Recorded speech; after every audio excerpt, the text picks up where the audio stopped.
Hello and welcome to the Untold Season 1, Episode 2, The Secrets of the Butcher of Uganda.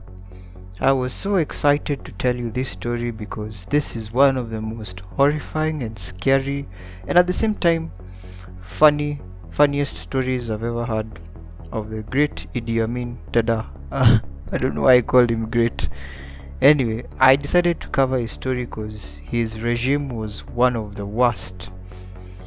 Even though he ruled for 8 years, he managed to kill at least 300 to 500,000 soldiers. Now that's a lot. I know that's a population of some countries, not mentioning some, if any viewer from a different country is watching. Now as we go on to the video, you might see a lot of photos of him in the places he lived. Well, that's cause he had a god complex and he used to see himself as God. And the funny fact about him is that he knew when he was going to die. He said he had a dream about that day. Anyway, let's move on. As Uganda approached independence, his close friend Milton Obote was made prime minister, and of course he added Amin as the first lieutenant to the army. So a few years went on and Amin left for UK to receive more military training. God knows why. You're already terrorizing a country, the two of you. Anyway, on his return he began to slowly strengthen his position by gathering a small army within the army, smuggling weapons, selling weapons to rebels, and that's how he slowly began to build his strong army. So others part of the side of the army agreed to follow him, others didn't, and those who followed him were pretty much given more privileges, obviously. And he even also managed to convince part of the British in the country to side with him. I don't know how he did that, but he must be having some magical powers. A white man and a black man, that was never considered in the 80s. It was like, I would go to the moon first for that to happen. For that to have had happened. So that is how slim the chances were. And I wasn't born then, so you can imagine. So, Obote seeing this, he put him under house arrest. But of course this is Idi Amin. He's one of the smartest men in the country. He escaped. And now he had no choice but to put him in a non-executive position in the army. Now this is the important date. On January 25th, 1971, mark that day, when Obote was attending a meeting in Singapore, Amin decided this was going to be his chance to steal it from Obote. So he led a coup d'etat with his army, taking control, and eventually he declared himself president. Now he had a really long title, and this is how you had to call him each time you addressed him. It was His Excellency President for Life, Field Marshal Al-Hajj Dr. Idi Amin Dada, VC, DCO, MC, CBE, Lord of all beasts of the earth and fishes of the seas, and conqueror of the British Empire in Africa in general and Uganda in particular.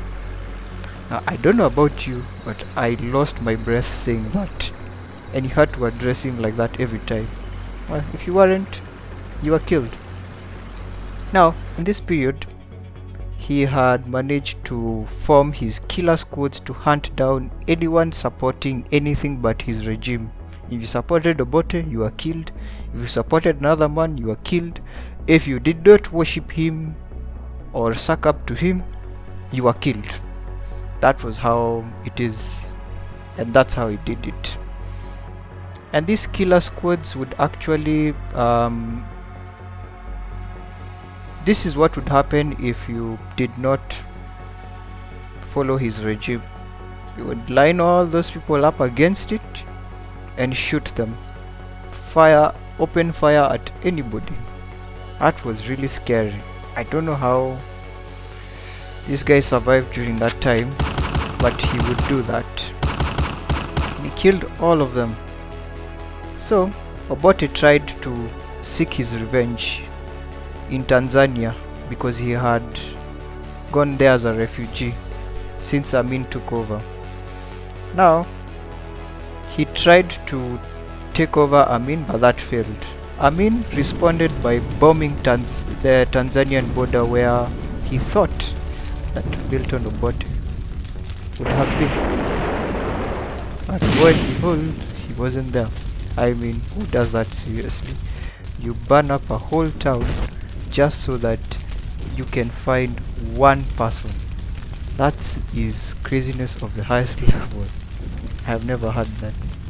See, the thing is, with Amin, it was very difficult to assassinate him because very few people knew about his whereabouts. And I think I'm going to give you an example. Now, as you come to this series, you always know that nothing is always as it seems. So, one time this happened. One time this had happened. He slowly started to develop hypnomania, and he was slowly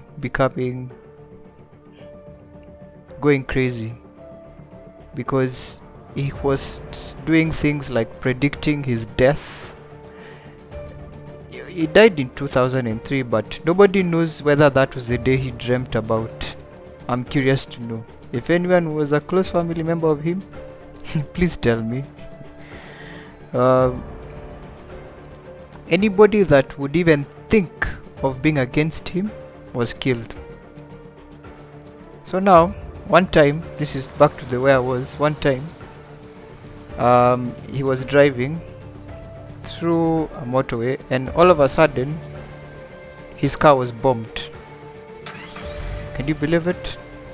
But shocker, he wasn't in that car. He was in the car behind it. So it's like he could predict almost everybody's exact move. And this is where I think his fall came.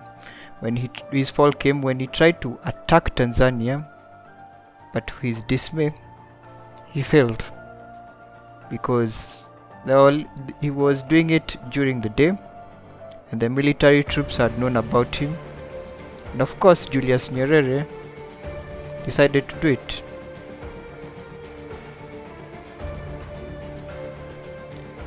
Now, I'm sure most of you guys are asking, well, what happened to him after his regime failed? Because Julius Nyerere attacked him and that was it. He led all the rebels, of course. Unfortunately, he ended up fleeing to Saudi Arabia, and he died out of multiple organ failures. That's the sad part. He wasn't tried or judged by anybody against his crimes against humanity, and I guess you can say that's the sad part. He managed to escape with all those crimes. So that is it for the Untold. I will see you next time. Thank you.